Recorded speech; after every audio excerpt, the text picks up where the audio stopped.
So మీకు ఈ కూటమికి మధ్య జరగబోతోంది ప్రధాన పోటీ ఈసారి కేకే రాజు గారు.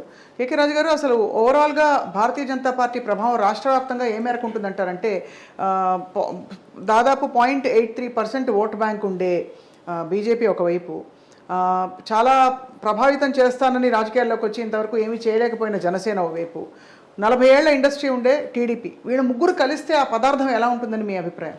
తప్పకుండా అది మాకు అన్ని రకాలుగా కూడా అడ్వాంటేజ్ అవుతుంది మేడం. ఎందుకని అడ్వాంటేజ్ అవుతుంది ఏంటంటే ఇదే కూటమి 2014 నుంచి 2019 వరకు కూడా అధికారంలో ఉన్న కూటమి. 2014 నుంచి 2019 వరకు ఈ కూటమి అధికారంలో ఉన్నప్పుడు రాష్ట్రం ఏ విధంగా వెనకడుగు వేసింది, రాష్ట్రం ఏ విధంగా అన్ని రకాలుగా కూడా అభివృద్ధికి నోచుకోకుండా రాష్ట్ర ప్రజల భవిష్యత్తు ప్రశ్నార్థకమైంది అనేది మనందరికీ కూడా తెలిసిందే. కాబట్టి ఈ కూటమి వాళ్ళు చంద్రబాబు నాయుడు ఆలోచన ద్వారా ఏంటంటే 2014లో అన్నిసార్లు కూడా సెంటిమెంట్స్ వర్కౌట్ అవ్వవు. 2014, 2019, 2014 నుంచి 19 వరకు కూడా ఈ కూటమి అధికారంలోకి ఉంది కదా, అప్పుడు కూడా సెంటిమెంట్ వర్కౌట్ అవుతుందని అనుకోవచ్చు. కానీ అదే సెంటిమెంట్ వాళ్ళు మోసం చేశారనే సెంటిమెంట్ ప్రజల్లోకి చాలా పెద్ద ఎత్తున వెళ్ళింది. ఈ కూటమికి అధికారం కట్టబెడితే మళ్ళీ మోసం చేస్తారు, మళ్ళీ చంద్రబాబు నాయుడు అబద్ధ హామీలు ఇస్తాడు, మళ్ళీ చంద్రబాబు నాయుడు అసత్య హామీలు ఇస్తాడు. ఎందుకంటే ఈరోజు నా వాయిస్ కాదు ఇది, చాలామంది పెద్ద మనుషులు, నేను ఈ 4.5 సంవత్సరాల రాజకీయ అనుభవంలో కొంతమంది నిష్ఠాతులు, మీడియా రంగంలో ఉన్న సీనియర్స్ కానీ లేకపోతే మేధావులు కానీ వెళ్ళినప్పుడు కొంతమంది చెప్పడం జరిగింది, చంద్రబాబు నాయుడు ఆలోచన దూరం గురించి ఎప్పుడైనా ఆలోచించావు నాకు పెద్ద అని అడిగారు. ఇప్పుడు ఆలోచించలేదంటే ఆయన చెప్పాడు, చంద్రబాబు నాయుడు క్రైసిస్ నుంచి గెయిన్ అవ్వాలనుకునే పొలిటీషియన్. చంద్రబాబు నాయుడు ఇప్పుడు ఏం ఆలోచిస్తాడంటే ప్రజలు కష్టాల్లో ఉంటే మాత్రమే రాజకీయాలు చేయగలుగుతాం, ప్రజలకి అరకొర వసతులే ఉండాలి, బీసీలుగానే ఉండాలి, ఎస్సీలుగానే ఉండాలి, ఎస్టీలుగానే ఉండాలి, పేదలుగానే ఉండాలి, అప్పుడు మాత్రమే రాజకీయాలు చేయగలుగుతాం, సమానం వస్తే ఈ రాష్ట్రంలో రాజకీయాలు చేయలేమనే ఒక దుర్మార్గపు ఆలోచన ఉన్న నాయకుడు చంద్రబాబు నాయుడు. అంటే అంత దుర్మార్గపు ఆలోచన నిజంగా కూడా మనం చూసుకుంటే మేడం ఎప్పుడు కనపడుతూ ఉంటుంది. ఏ పథకాన్ని కూడా సంపూర్తిగా ఇవ్వడం.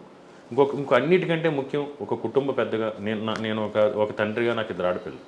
ఒక ఉదాహరణకి మా పిల్లలు వచ్చి డాడీ కాశ్మీరు లేకపోతే ఫారెన్ ఎక్స్కర్షన్ తీసుకెళ్తున్నారు, స్కూల్ని ప్రోగ్రామ్ ఉందంటే నాకు స్తోమత ఉంటే వెళ్ళమ్మా హ్యాపీగాని వెంటనే మనం అప్రూవల్ చేసి ఓకే అని పంపించాలి. నాకు స్తోమత లేకపోతే ఏదో చెప్తాం, తర్వాత వెళ్దామమ్మా, మనందరూ కలిసి వెళ్దాం, మన ఫ్యామిలీ మెంబర్స్ అందరూ కలిసి వెళ్దాం, మమ్మీ నేను కూడా వస్తాం లేకపోతే తాతయ్య వాళ్ళు కూడా వస్తారని ఏదో చెప్తాం. చంద్రబాబుని అది కుటుంబ యజమానిగా నా బాధ్యత, పిల్లలు ఏంటంటే ఆత్మన్యూనత భావానికి గురవకుండా. అదేవిధంగా ఒక రాష్ట్రానికి ముఖ్యమంత్రిగా ఉన్న వ్యక్తికి కూడా ఆ బాధ్యతలు ఉన్నాయి. ఇప్పుడు కూడా ఆర్థిక పరిస్థితుల గురించి ప్రజలకు తెలియజేసి ప్రజలను ఆందోళనలోకి నెట్టే పరిస్థితులు చేయకూడదు. మీరు 2014 నుంచి 2019 వరకు చూడండి, ఇప్పుడు నిరాశ నిస్పృహ, ప్రజల్ని నిరాశ నిస్పృహలో గెట్టడంతో పాటు ఆయన మాట్లాడి ఏ ప్రెస్ మీట్లో చూసినా కేంద్ర ప్రభుత్వం నాకు సహకరించట్లేదు అంటే, జూలై నెలలో ఆసరా ఇవ్వాలనుకుంటే, జూలై నెలలో డోక్రా రుణమాఫీ చేయాలనుకుంటే జూన్ నెలలోనే మే నెలలోనే ఆయన ప్రెస్ మీట్ పెట్టి కేంద్ర ప్రభుత్వం నాకు సహకరించట్లేదు, నేను ఏదో అనుకున్నాను, ఏదో చేద్దాం అనుకున్నాను, నేను చాలా కష్టపడుతున్నాను, నేను రోజుకి 2 గంటలే పడుకుంటున్నాను, నేను రోజుకి 3 గంటలే పడుకుంటున్నాను, నేను రోజుకి 21 గంటలు పనిచేస్తున్నాను, పని చేసినా ఆదాయం రావట్లేదు, మన పరిస్థితి బాగోలేదు అని చెప్పకనే ఎగ్గొట్టడానికి ఇచ్చిన హామీలను ఎగ్గొట్టడం కోసం ఆయన చేసే ఎలాంటి కుయ్యక్తులతో కుట్రలతో ప్రజలను మోసగించే ప్రయత్నం చేశారో ప్రజలందరికీ కూడా తెలుసు. ఈరోజు జగన్మోహన్ రెడ్డి ఒక మాట ఇచ్చారంటే, చెప్పాడంటే చేస్తాడంతే. ఈరోజు ఆసరా ముందుగానే చెప్పడం జరిగింది, చంద్రబాబు నాయుడు ఒకేసారి మాఫీ చేస్తానని చెప్పలేదు. మన ప్రభుత్వం వైఎస్ఆర్ కాంగ్రెస్ పార్టీ ప్రభుత్వం అధికారంలోకి వస్తే 4 దఫాలుగా వైఎస్ఆర్ ఆసరా పథకం ద్వారా డోక్రా చెల్లుల రుణమాఫీ చేస్తున్నారు. ఈరోజు చేశారు. 4వ విడత 6,196 కోట్లు కలిపి 25,156 కోట్ల రూపాయలు ఈరోజు డోక్రా చెల్లెములకి ఖాతాలో జమ చేశారు. అది చేయుత మన ప్రభుత్వం ప్రజాప్రభుత్వం అధికారంలోకి వస్తే అక్క చెల్లెముల ఆర్థిక స్వావలంబన కోసం, అంటే మీకు తెలిసి ఉంటుంది మేడం, చేయూత అనే పథకం ఒక అద్భుతమైన పథకం. చేయూత అనేది పథకం మన ఆర్థిక వెసులుబాటు కల్పించడమే కాదు, నిజంగా ఏంటంటే మూలాలు ఎన్నో పెద్ద సమస్య అది, ఆ సమస్యకి మూలాల నుంచి వెతికారు. ఎందుకంటే మీకు ఉదాహరణకి ఇదే చేయూత పథకం కాల్మనీ వేధింపులు గురే అక్క చెల్లెములు, ఇదే చేయూత పథకం ద్వారా ఎంతోమంది ఆత్మహత్యలు చేసుకున్న సందర్భాలు ఉన్నాయి. ఒక పాల వ్యాపారమో లేకపోతే కూరగాయల కొట్టో, ఒక టీ కొట్టో, ఒక పాన్ షాప్ ఏదైనా పెట్టుకోవాలన్నప్పుడు 20,000 రూపాయలు పెట్టుబడి కావాలంటే 6 రూపాయల వడ్డీకి 10 రూపాయల వడ్డీకి 20,000 బయట 20,000 కావాలంటే పెట్టుబడికి 18,000 రూపాయలు ఇస్తారు. అంటే 2,000 రూపాయలు వడ్డీ ముందే కట్ చేసుకుంటారు. రోజుకి 200 రూపాయలు కట్టాలి.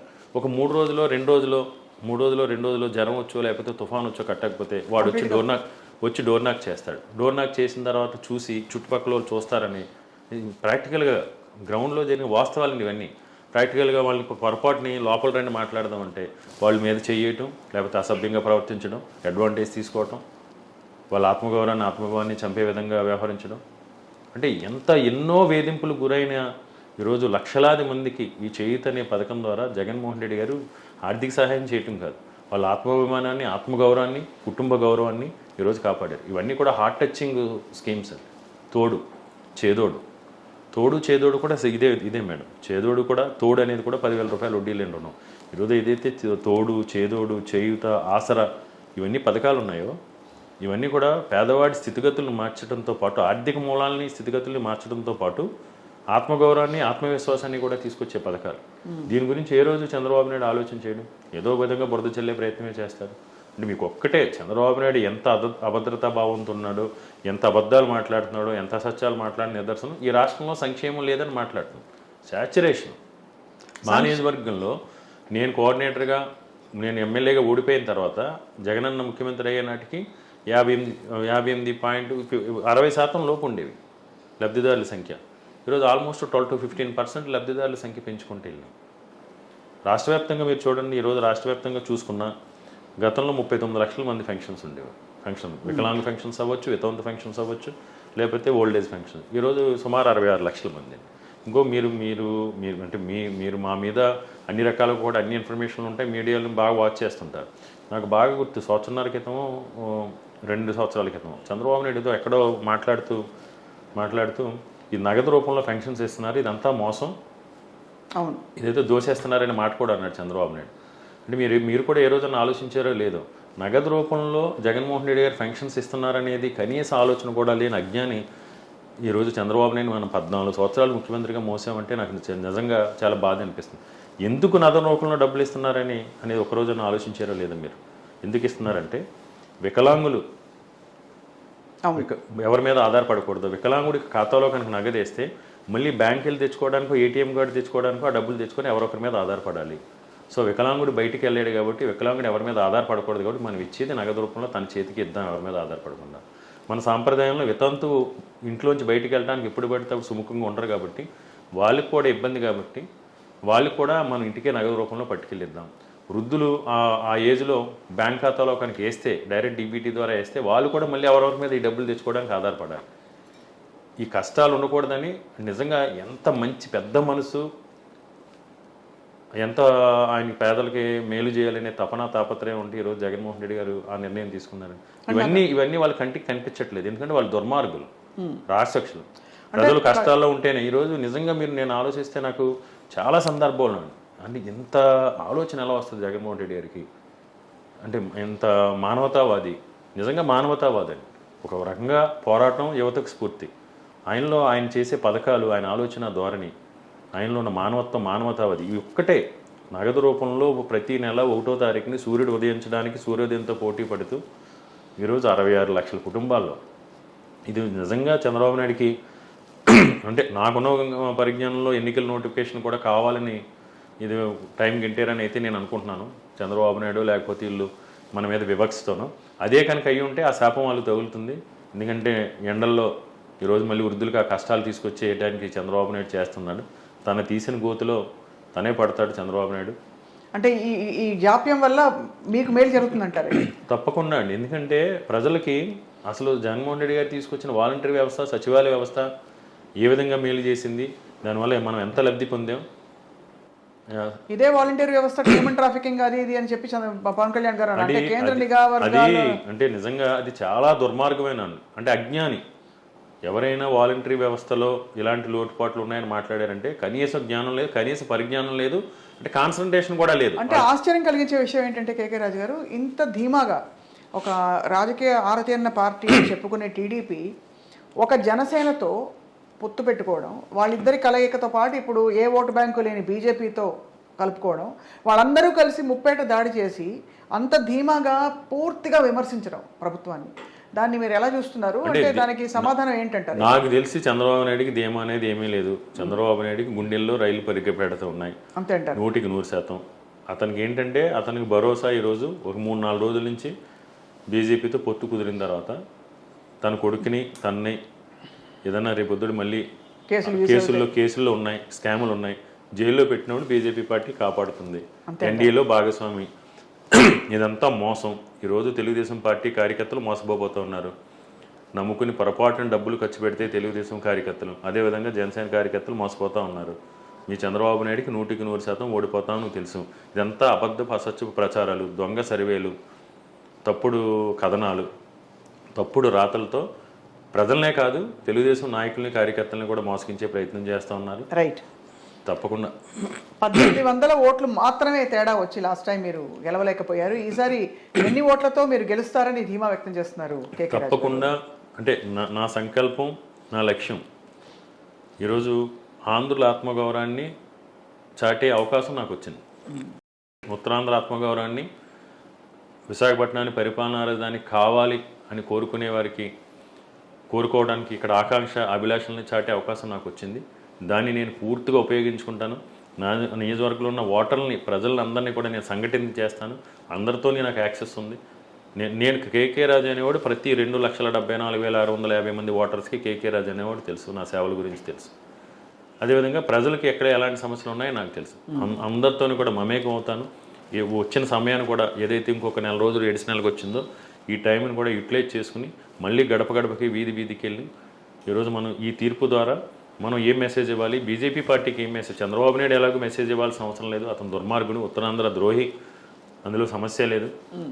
చంద్రబాబు నాయుడిని నేను ఆ రోజు ఎయిర్పోర్ట్లో చాలా ధైర్యంగా, ఎందుకంటే మాకు ఆ యువశక్తి ఉంది, ఇలా పరిపాలనా రాజధానికి వ్యతిరేకించినప్పుడు మొట్టమొదటిసారి విశాఖపట్నానికి వచ్చినప్పుడు ఎయిర్పోర్ట్లో మేము ఆ రోజు జగన్మోహన్ రెడ్డి గారిని ఆ రోజు పోలీస్ బలంతో ఆపితే మేము ప్రజాబలంతో తిరుగుటపాలో చంద్రబాబు నాయుడు ఇంచు కదలకుండా భయపడి వెనక్కి పరిగెట్టేలా చేశాం గతంలో. ఈరోజు రాబోయే ఎన్నికల్లో రాష్ట్ర ప్రజలు చంద్రబాబు నాయుడిని శాశ్వతంగా తెలంగాణ రాష్ట్రానికి ట్రాన్స్ఫర్ చేస్తారు. లోకేష్ గారు ఏం పుంజుకోరంటారు? అయితే లోకేష్ మేడం మీకు తెలియదు, మా దగ్గర మోగన్ శంకారావం పెడితే కనీసం 1200 మంది కూడా 1200 మంది కూడా లేరు. లోకేష్, నేను ముఖ్యమంత్రి ఫ్యూచర్ శంకారావం తప్పు చెప్పారు, శంకారావం దాని పేరు. అది మోగలేదండి ఏ రకంగాని కూడా. కనీసం 1200 మంది లేరు.